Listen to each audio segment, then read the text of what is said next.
he was pretty much the old school. He loved the traditions of the game. He loved the traditions of how you're supposed to handle yourself in the game. You have the right belief, you believe you go on to a better place, and I tease people. I always called him Tarzan because he liked to have his drinks and he liked to smoke. Arnold Palmer was the most beloved figure in golf history, but the legends who faced him tell a different story. He was terrifying. The man they called the King didn't just beat his opponents, he overwhelmed them with raw power, relentless aggression, and a fanatical army that turned every tournament into a battlefield. 5 golfing legends witnessed different sides of Palmer's intimidation, and their testimonies reveal a competitor so ferocious that even the greatest players of all time felt powerless against him. Before Palmer arrived, professional golf was a gentleman's game. The 1950s belonged to players like Ben Hogan and Sam Snead, men who won with technical perfection and quiet dignity. Galleries were polite, applause was restrained. The sport moved at the pace of a country club Sunday. Then came Arnold Palmer, the son of a greenskeeper from Latrobe, Pennsylvania, and everything changed. He didn't fit the mold of the refined professional. His swing looked violent, his intensity scared people, and the way he played golf shattered every unwritten rule the sport had carefully protected for decades. Gene Littler saw it first. In 1954, during the U.S. Amateur Championship, Littler stood on a practice range and watched a young, unknown Palmer hit balls. Littler was called Gene the Machine for his smooth, rhythmic swing. He represented everything golf was supposed to be: fluid, graceful, controlled. Palmer was the opposite. He attacked the ball with shocking violence. The sound alone was jarring. Other players created a pleasant click when the club met the ball. Palmer created a crack that echoed across the range like a gunshot. Littler watched in stunned silence, then turned to reporters and said something that would become legendary. That's Arnold Palmer. He's going to be a great player someday. When he hits the ball, the earth shakes. The earth shakes. Think about that description. Littler wasn't talking about distance or accuracy. He was describing a physical phenomenon. In an era when golf clubs were made of wood and golf balls were soft, generating power required force, but Palmer's force was different. He didn't swing. He slashed. His follow-through twisted his entire body like a helicopter blade. His legs drove into the ground with such torque that you could see the strain in every muscle. The sound of impact was louder than anyone else on tour. In a sport defined by silence, Palmer's violence was a constant reminder that he possessed something his competitors did not: superior power.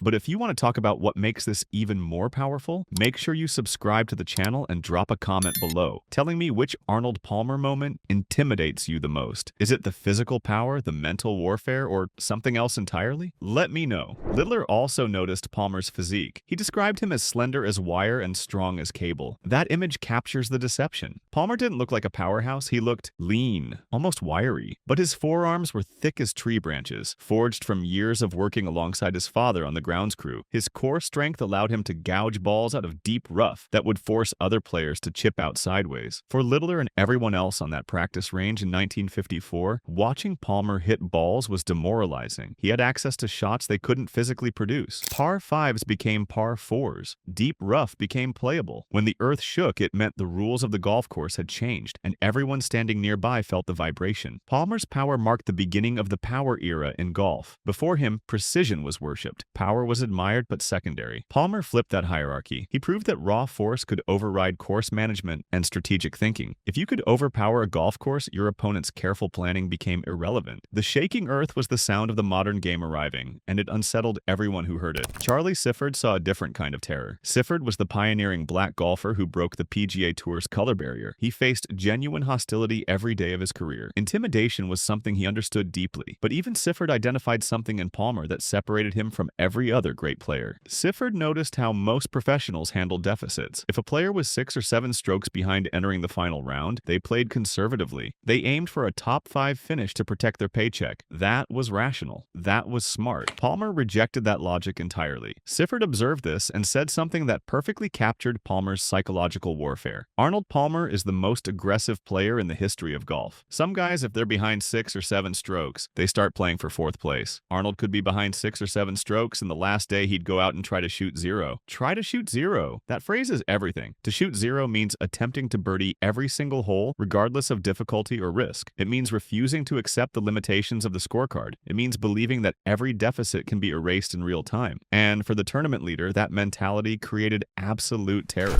If you were leading a tournament and your closest competitors were playing percentage golf, you could relax. You knew they wouldn't catch you with steady pars. But if Arnold Palmer was 7 shots back, you couldn't relax for a second. You knew he wasn't playing for second place. He was playing to birdie the first hole, then the second, then the third. He was attempting to mathematically erase your entire lead before you finished your front 9. This knowledge created paranoia. The leader couldn't just make pars because Palmer might shoot 62, so the leader pressed, took unnecessary risks, tried to match Palmer's phantom charge. And that's when mistakes happened. Sifford understood that Palmer's intimidation wasn't just what he did, it was what he might do. He removed the safety net for everyone. As long as Palmer had holes left to play, no lead was safe. The possibility of the zero mentality hung over every leaderboard like a storm cloud. Sifford called Palmer's approach relentless aggression. Most players have an aggressive mode and a defensive mode. They know when to attack and when to protect. Palmer appeared to lack any defensive instinct whatsoever. He never laid up. He never played safe. He never accepted defeat until the final putt dropped. Over 72 holes, that constant pressure wore opponents down. The knowledge that your competitor will never stop attacking is mentally exhausting. Sifford, who had to fight for every inch of respect in the sport, recognized this quality in Palmer and respected it deeply. But respect and fear aren't opposites. They coexist. Sifford respected Palmer's refusal to quit, but he also feared what that refusal meant for everyone trying to beat him. Ken Venturi learned about Palmer's terror the hardest way possible. The 1960 U.S. Open at Cherry Hills is the definitive example of Palmer's intimidation in action, and Venturi was the primary victim. Entering the final round, Palmer was 7 strokes behind the leader, Mike Souchak. Venturi was in contention, playing excellent golf. Everything suggested Palmer was out of it. Even golf writer Bob Drum told Palmer he was finished. When Palmer asked if a 65 would win, Drum laughed and said, "You're dead. You're too far back, Arnie. That would do nothing." Palmer didn't argue. He just got angry. Steam was trailing from his lungs as he walked to the first tee. The first hole at Cherry Hills was a drivable par 4. Palmer decided in that moment to manifest everything Charlie Sifford described. He was going to shoot 0. He drove the green. That single shot was a declaration of war. He 2-putted for birdie, then birdied the second hole, then the third, then the fourth, then the sixth, then the seventh. He went out in 30. 6 birdies on the front 9. The deficit evaporated. Ken Venturi was playing well. His performance would have been championship-worthy in almost any other year, but he found himself overwhelmed by the sheer terrifying force of Palmer's comeback. That word, overwhelmed, tells you everything. Venturi didn't just lose, he was submerged. The entire environment at Cherry Hills shifted violently. As Palmer made birdie after birdie, the gallery erupted with ear-splitting noise. Venturi was playing elsewhere on the course, but he could hear it. Every roar from Palmer's group was a dagger to his concentration. Each cheer announced another birdie, another impossible shot, another step closer to disaster. Venturi became invisible. Despite his excellent play, the narrative gravity shifted entirely to Palmer. The tournament became Palmer's comeback, and everyone else was reduced to extras in his movie. Mike Souchak, the 54-hole leader with a 7-shot cushion, crumbled. He started making bogeys, unnerved by the noise and the realization that his lead had vanished in 90 minutes. Palmer didn't need to be in your group to hurt you. He exerted pressure from across the golf course. His presence was so overwhelming that players could feel it even when they couldn't see him. Venturi watched Palmer sign for a 65 and claim the trophy. For Venturi, the experience left a scar. Though he would eventually win the 1964 U.S. Open in a heroic performance of his own, the 1960 Open remained the definitive proof that against Arnold Palmer, you were never safe. Dead men could come back to life with terrifying speed, and 7-shot leads could evaporate before you finished the front 9.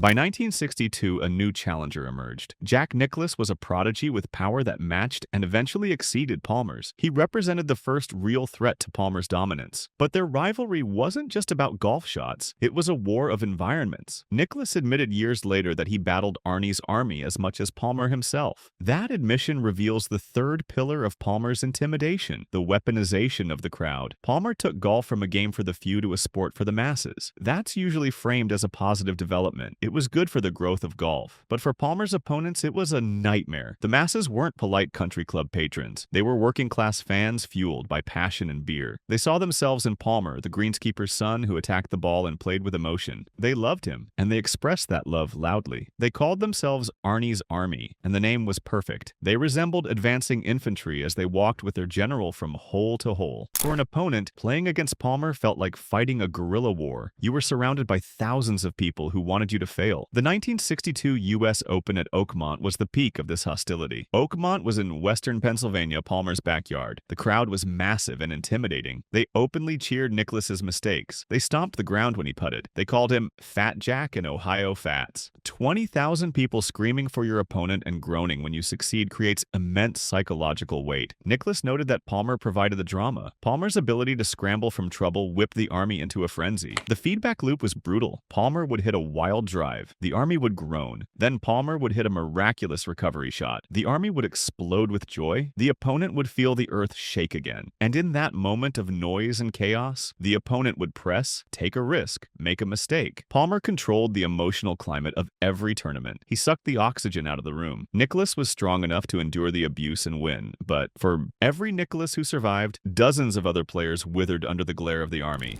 Gary Player saw the final piece of the puzzle. Player was part of the big three alongside Palmer and Nicholas. He knew Palmer as well as anyone, and what intimidated Player was Palmer's killer instinct. Player had no doubt it existed. He described Palmer as the most electric player in the game's history. That electricity wasn't just charisma, it was the palpable tension of watching a man play on the edge of disaster. Player emphasized that Palmer was never conservative. If Palmer was in the trees, he wouldn't chip out. He would aim for a gap the size of a window. Watching an opponent take suicidal risks and pull them off is demoralizing. It makes them seem invincible or charmed. Player noted that this style cost Palmer tournaments he should have won. The 1966 U.S. Open, the 1961 Masters. Reckless decisions led to heartbreaking losses. But even in those losses, the threat remained. You could never relax against Palmer because you knew he would never stop attacking. He would rather lose trying to win than finish second playing it safe. Player also highlighted something unique. Palmer was beloved off the course. He was charming, friendly, a gentleman. Player called him the foremost ambassador to the world, and that made Palmer even more dangerous. It's easier to fight a villain, but fighting a king loved by the world, by the fans, by the officials, by everyone except you, that's a different challenge entirely. Player acknowledged that battling Palmer meant battling the sentiment of the entire golfing world. When you look at these 5 testimonies together, a pattern emerges. Gene Littler witnessed physical terror, the earth-shaking power that made finesse players obsolete. Charlie Sifford witnessed tactical terror, the zero mentality that destabilized every leader. Ken Venturi witnessed momentum terror, the overwhelming force of a comeback so loud and violent that it swept everyone aside. Jack Nicklaus witnessed environmental terror, the hostile army that turned golf courses into battlefields. Gary Player witnessed emotional terror, the killer instinct and fearlessness that made Palmer seem invincible. Most great players have one or two of these weapons. Palmer had all of them simultaneously. He hit it further than you. He took risks you wouldn't take. He aimed for scores you thought impossible. He had thousands of people screaming for your failure. And when he got going, the momentum felt like a tidal wave. Palmer possessed the full arsenal of intimidation, and that combination made him uniquely terrifying. History has softened Palmer's image. We remember the cardigans, the iced tea with lemonade that bears his name, and the warm smile. But the legends who faced him on the course tell a different story. To them, Arnold Palmer was a terrifying adversary. He was a physical anomaly who shook the earth. He was a psychological warrior who tried to shoot zero. He was the general of an army that crushed the dreams of his rivals. He took a polite, quiet game and injected it with adrenaline, noise, and raw violence. The transformation of golf from a game for the few to a sport for the masses wasn't gentle. It was a revolution led by Palmer, and like all revolutions, it was terrifying for those on the other side. Gene Littler stood on that practice range in 1954 and felt the ground tremble beneath his feet. He was the first to realize what the rest of the world would soon learn. The king was coming, and he was bringing the earth-shaking force of a new era with him. Palmer's intimidation wasn't accidental. It was the product of his upbringing, his personality, and his complete rejection of golf's genteel traditions. Where others saw a game of precision and patience, Palmer saw a contest of will and power. Where others accepted the boundaries of possibility, Palmer attacked them with the same violence he brought to every tee shot. His competitors weren't just playing against a golfer. They were facing a force of nature that refused to be contained by scoreboards, deficits, or conventional wisdom. That force terrified the greatest players who ever lived, and their testimonies ensure we'll never forget the truth. Arnold Palmer wasn't just beloved, he was feared. If this story changed how you see Palmer's legacy, make sure you're subscribed because we're diving into more untold stories from golf's greatest legends. Drop a comment and let me know which part of Palmer's intimidation surprised you most. The power? The army? The zero mentality? I'll see you in the next one.